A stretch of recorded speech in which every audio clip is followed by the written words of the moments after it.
This is an interactive ball that you can control with a remote for your dog. This is made from an eTPU material and it twists apart to display the motor, which you can then take out if you need to clean anything. When you put it back in, make sure that the side with the little motor does match up to this side, which is going to be the side with the logo on it. To turn it on, you just press this button and you can charge with a USB-C. Then all you have to do is close this up, and then you get to use the remote to turn it on and off and to switch directions. This was sent by Ollapet to Lucy to try out, so let's play.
Now that playtime is over, let's take a look at how it did. As you can see, there are a ton of teeth marks all over this, but it's a huge step up from a different brand that I tried that was hard plastic. When Lucy was chomping on it, she just crumpled it up and I could no longer get that ball open. So this takes a lot of that impact of the teeth. However, it did get stuck on Lucy's teeth a couple of times. She had to shake it off. She got a little scared about it, and it did pop open as she was playing and expose the motor a couple of times.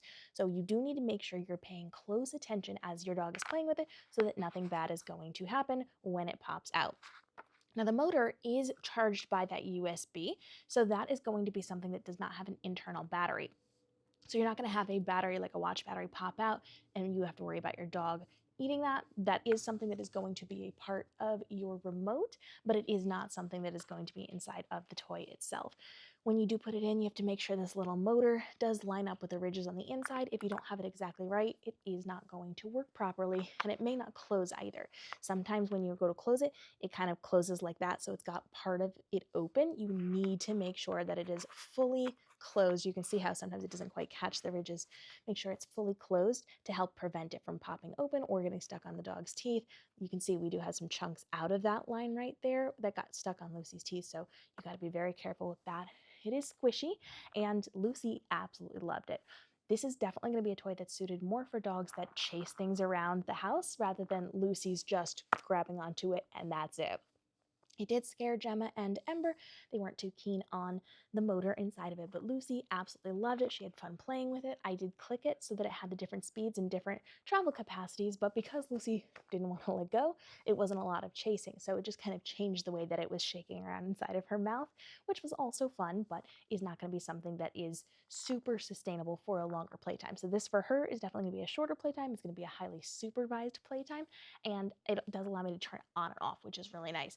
So when I need her to think or to listen to me or to maybe let it go, I'm going to turn that off so that it stops moving in her mouth and it's a different sensation for her. Whereas if it were bouncing around the floor, it would just stop moving.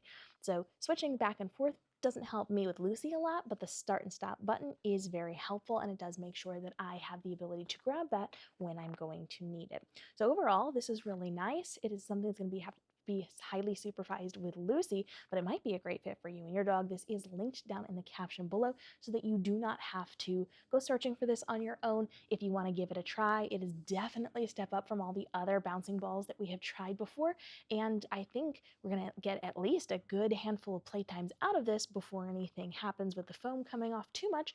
I do have to make sure any of those chunks that come out, I scoop up before my dog can swallow them. So let me know what you think. Do you like this? Are you going to give this a try? I will say I did rinse this off. So when we were done playing, I took the motor out of this and then I just rinsed off the shell. I did not get the plastic part because I didn't want any moisture trapped in there. And then I let that dry. It does cling with that dog hair. It does cling with dog spit. So you may want to rinse those off in between. You can kind of see we've got some fur on there already. And you're going to want to make sure the motor is free of dog hair as well. So in between playtimes, just make sure you're taking care of it properly. Make sure you're charging it up. One of their key points is that it's quiet, and it is very quiet when it plays. But they also say it has a long battery life. I did charge this a few days ago when it arrived, and I did not play with it because I was going to take it outside at first. You saw it did not work in the grass. It does have to be a flat surface. But when I took it, or I was going to take it outside, I had charged it a few days ago. The charge did not last. So when I went to take it out today, it was dead. I had to recharge it before I could take it out. So just make sure you're charging it the day that you're going to play with it and not waiting in between those charges. So charge it every time you're going to be playing it, even if you charge it all the way until it's green.